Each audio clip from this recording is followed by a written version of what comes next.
So we're going to have a look at the guard position here. A nice sequence of stuff to work with. Cat's paw grip, opposite arm. Sleeve grip just above the elbow, okay? So sleeve grip, same side above the elbow, okay? And what I'm going to do is I'm going to push him away, my hips off the floor now, rigid line through from my knees to my shoulders. And as I drop back down, I'm sending the arm towards my hip. I don't have to throw it all the way over here because that's unrealistic. I'm going to move my body out the way by unlocking my legs. So as I pull back down, I unlock my legs, look, sitting to my side slightly. And as I'm doing that, I'm moving my body, look. I'm not trying to move him. And I'm rolling my knuckles into his forearm. Not to be nasty, because it's not really that nasty. As simple as that. I'm just going to push. But now if you look, I've rotated my hand. My palm is facing you, so it's facing away, okay? And as I've done this, I've created a rigid frame now from his hand to here. So he can't pull that back in. It's very difficult. Coupled with that, as soon as I've done it, I'm going to close this gap with I've reconnected my guard as well, and I'm going to close this gap with my chest. Keeping this punched, close the gap with my chest, so my chest is on his shoulder, reaching as far through this arm as possible to get as much of this material as we can. If we can get the lapel, that's your gold standard. But as long as we're getting material that controls the shoulder, that's what matters. Here is no good. It's okay, but it's not got what we exactly. Whereas if I come under here and grab as deep as I can and pull, I get this torsion around the shoulder. And that's what I need for this to work. Once I've got this set, okay, I'm going to release the top foot on the floor. I'm just going to hip away, bringing this leg on the inside, and I keep coming until he falls inside. As he does, I'm starting to close this gap, and as I'm ready, I release this grip, and I come up to get the lapel for a nice basic choke coming over the top, here, and to finish. Okay, next up.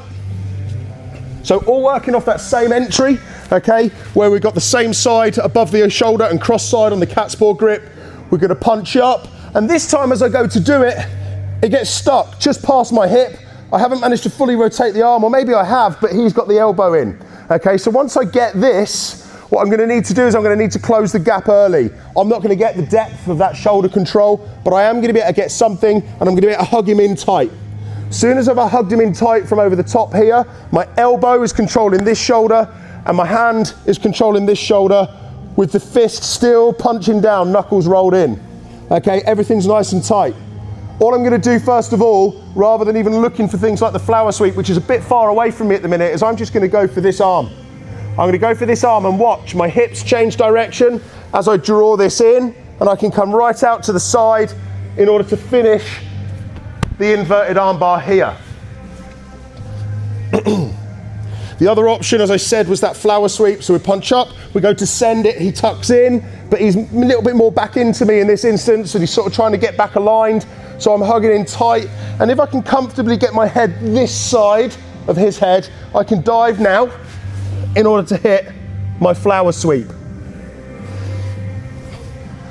Okay, so now what's happening, either by my choice, my choosing to stick his elbow central, or because it's not gone all the way across, we're going to get his elbow jammed here. Now when we get it jammed here, right below my belly button, I'm going to be hugging him in with my knees to trap it. So we're going to punch up, and we're going to tuck it, and we're going to pull it in. I pull it in tight with my knees, and I secure instantly over the top here.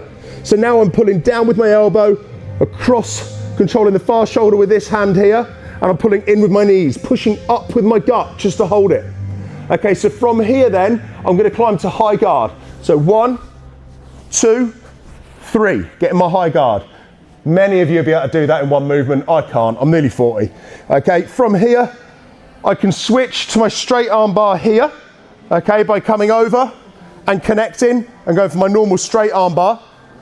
I can also at this point start to hit the inverted again and hit it here, or let's secure that arm bar potentially, come over for this, start hitting this arm bar, then come in for the inverted. Either way, you see there's a lot of control. You could then go through the stacking process, swimming under, taking the sweep in that manner. But what we've got there is a lot of options, all off of the cross side cat's paw, same side sleeve, just above the elbow, looking to get across. Now remember, you are not throwing them across, you're sending them up, and as you come down, you're scooting out.